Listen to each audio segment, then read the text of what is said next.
Staff Sergeant Robert Graham served as a MACV SOG commando during the Vietnam War. And if you're unfamiliar with MACV SOG, they were a highly classified special operations unit during the Vietnam War. They were composed primarily of Green Berets, Navy SEALs, recon Marines, and local fighters and mercenaries. They specialized in strategic reconnaissance, direct action, and unconventional warfare operations. They went where U.S. troops weren't supposed to be and did things U.S. troops weren't supposed to do. And as you can imagine, the types of missions these SOG operators would go on required quite a bit of stealth. They would go far behind enemy lines where there were thousands upon thousands of enemy troops in the area, with normally only 6 to 10 men in their unit. So getting caught was absolutely not an option for them. So they would use suppressors on their weapons. They would use their knives. They would even take crossbows occasionally to try and just be as quiet as they possibly could. But they found that most of these weapons just weren't that effective. The crossbows they had at the time were just not working well. Obviously, a knife was very situational. You had to be painfully close to the enemy, and suppressors, unfortunately, are just not as quiet as they make them appear to be in the movies. But Staff Sergeant Robert Graham was an avid bow hunter from Canada, and he decided to write a letter to a friend back home requesting that he mail him his 55-pound traditional bow with razor-edged broadhead arrows to Vietnam, to give him and his team another quieter option for taking care of enemy forces.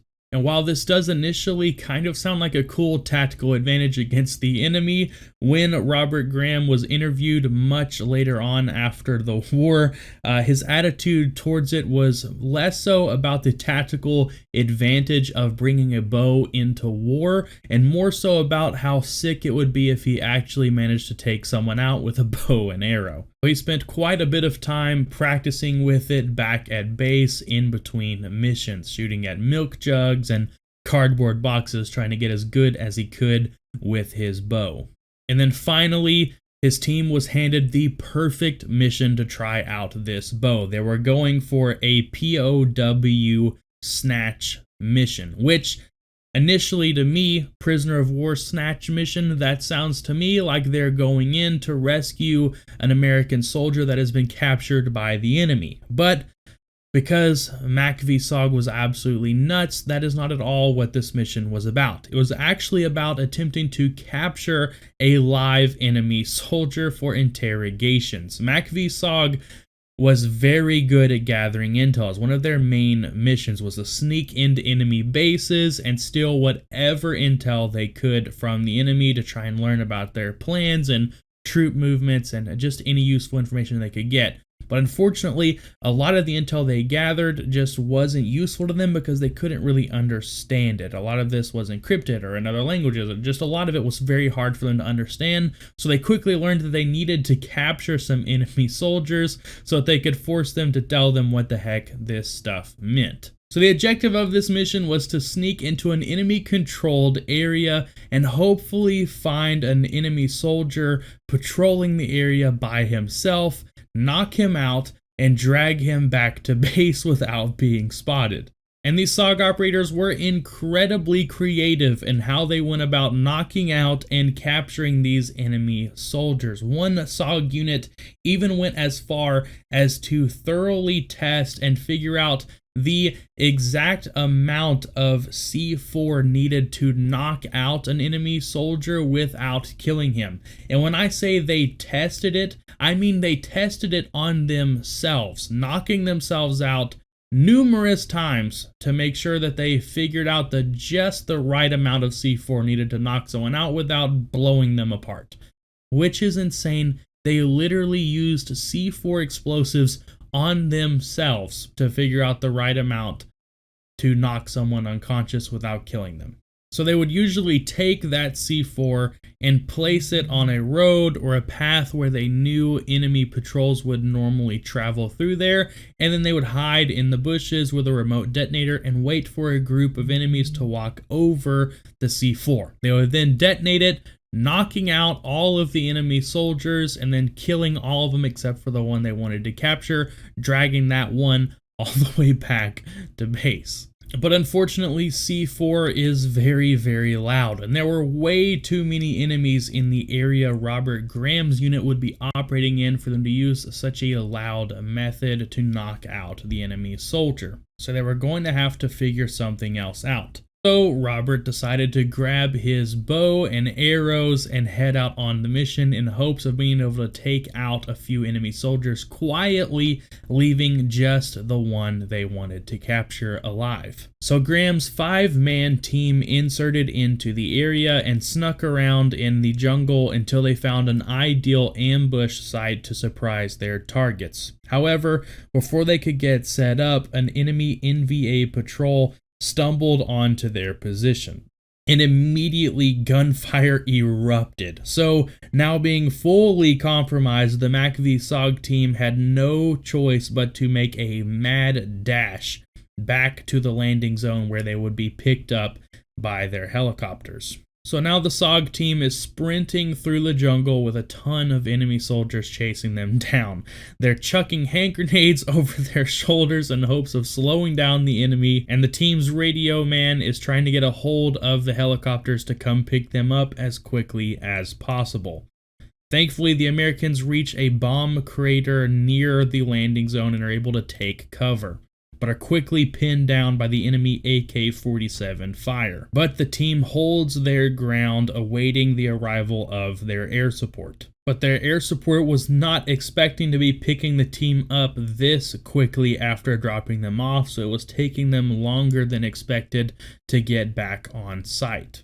So just as the team was running low on ammunition, Graham decided to grab his bow and arrow and go to work. He peeked his head out above the crater and let out a loud war cry towards the enemy's position, and then began to fire arrows in their direction. He managed to hit at least a few enemy soldiers with arrows, and then suddenly the enemy soldiers just stopped shooting and began to flee the area. And moments later, the Green Hornet Huey helicopter swooped in and picked up the commandos, taking them back to base. I have no idea why the enemy patrol decided to flee the area. At that point, the entire team was almost completely out of ammo, and Graham and his bow and arrow were the only ones putting down fire on the enemy's position. So whether they could hear the helicopters coming and that's why they decided to flee the area,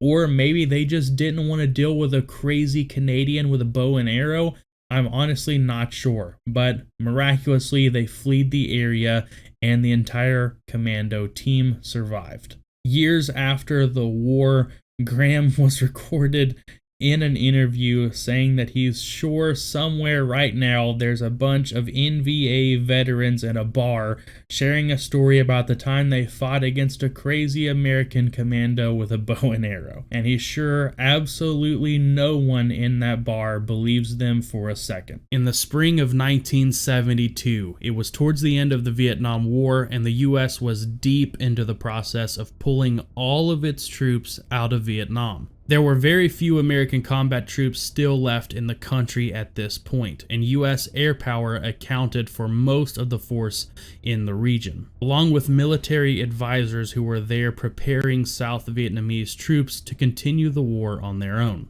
Unfortunately, North Vietnam saw this as the perfect opportunity. So in late March 1972, they sent ground troops, tanks, and artillery across the demilitarized zone to begin a full-blown invasion, known as the Eastern Offensive. The US responded to this by launching B-52 Stratofortress bombers and EB-66 destroyers, which were electronic warfare aircraft that could jam missiles aimed at the bombers. On April 2nd, one EB-66 aircraft was shot down just below the DMZ. Air Force Lieutenant Colonel Hambleton was the only survivor, and he was now trapped in the middle of the enemy offensive. Army helicopters tried desperately to reach him, but one of the helicopters was shot down with no survivors, and the rest were forced to fall back. The Air Force then began its largest rescue mission in history, and it did not go well at all. In 6 straight days of air rescue efforts, more than a dozen men were killed, and 6 aircraft were either downed or damaged.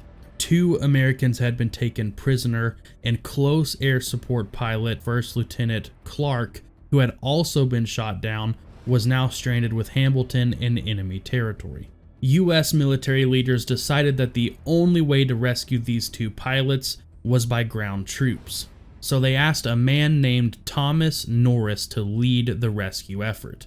Thomas Norris was a U.S. Navy SEAL, and one of few special operators still remaining in the region. Norris and his small team of 5 Vietnamese SEALs were more than willing to go in after these pilots. And on the night of April 10th, Norris and his team began their mission. The team decided it would be better to first go after Clark, the more recently downed pilot, as he was not as deep into enemy territory as Hamilton. But they would still have to travel through more than a mile of heavily controlled enemy territory to find Clark. After carefully maneuvering around enemy units all night long, Norris's team picked up on Clark's movements in a river that he'd been instructed by radio to float down. This late at night in the jungle, it was pitch black, and the team couldn't see Clark at all, but they could hear him breathing heavily and struggling to stay above water as he moved down the river. It took until daybreak, but the team finally found Clark in the water and convinced the pilot that he would be safe if he followed their lead. But they weren't out of danger yet. The team now had to maneuver their way back out of enemy territory just like how they came in, but this time they wouldn't have the cover of night to help keep them hidden. But thankfully, the team managed to make it back to the forward operating base without being spotted, and they were able to safely deliver Clark to the medical aid station. Later that day, the forward operating base was hit with an enemy rocket and mortar attack, which for this specific base was pretty much a daily occurrence, but this day's attack was particularly deadly. 2 of the Vietnamese SEALs who helped rescue Clark were killed in the attack, and several more people were severely injured. The wounded and Clark were evacuated by helicopter out of the base, but Norris and the remaining 3 Vietnamese SEALs stayed behind to continue their rescue mission. That evening, Norris and the team tried to reach Hamilton twice, but both attempts were unsuccessful.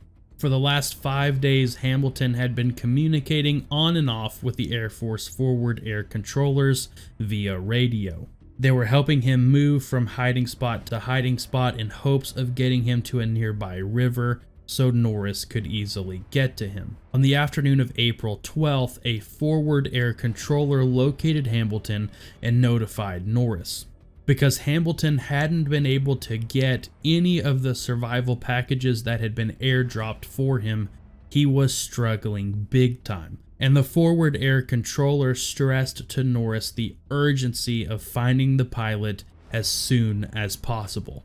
By this point, only one of the Vietnamese SEALs was still willing to continue help with the rescue mission. To be honest with you guys, I'm not entirely sure how to pronounce his full name, and I don't want to butcher it, but after a bit of Googling, I think you pronounce his last name Kiet. But I'll put a picture of him on screen for you guys to see. But now with only 2 SEALs remaining, Norris and Kiet came up with a genius idea to rescue the last pilot. They decided to dress up as fishermen and float down the river through enemy territory in a small Vietnamese canoe-like vessel. They traveled down the river all night long, passing numerous enemy encampments along the way. And thankfully, at dawn, the SEALs found Hamilton.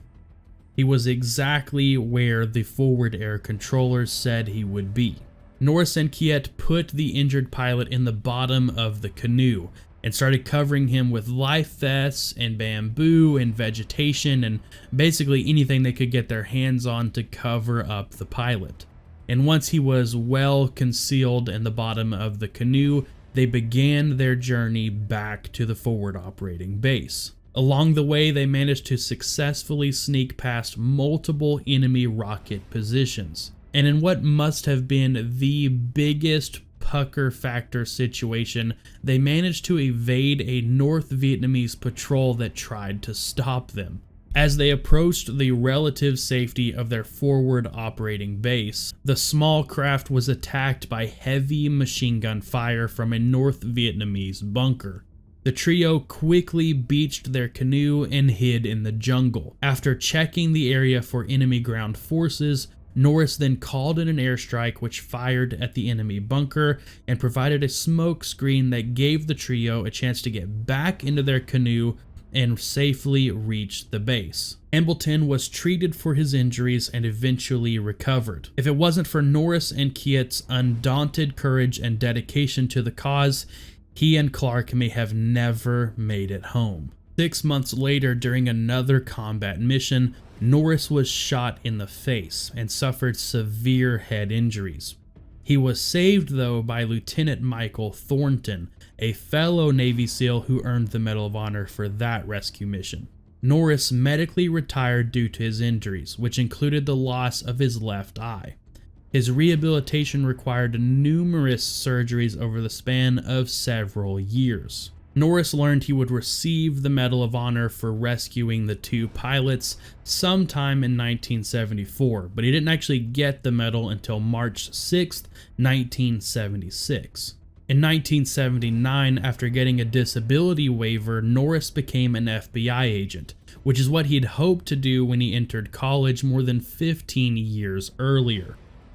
He worked at the agency for 20 years and was an original member of its hostage rescue team as an assault team leader. Over the past several years, Norris has taken part in various Navy and Medal of Honor events and discussions that celebrate the meaning of the medal. And Kiet, the Vietnamese SEAL that helped Norris rescue the 2 pilots, actually became a US citizen in 1984 and moved to Seattle, where he worked for the Boeing Corporation for almost 20 years before retiring in 2005. Kiet also received the Navy Cross for his actions that day, which is the highest award the United States Navy can give to a foreign national. And Kiet is the only South Vietnamese Navy member who was awarded the United States Navy Cross for actions during the Vietnam War, which is pretty amazing, and he definitely deserved it. With that, guys, that's going to be the end of today's video. Thank you so much for checking this video out. I hope you guys enjoyed it. If you did, make sure you hit that like button and subscribe to the channel to show your support. But if you didn't enjoy it, feel free to hit that dislike button and make sure you leave me a comment down below letting me know what I can do to improve my future videos. Any and all feedback is greatly appreciated here.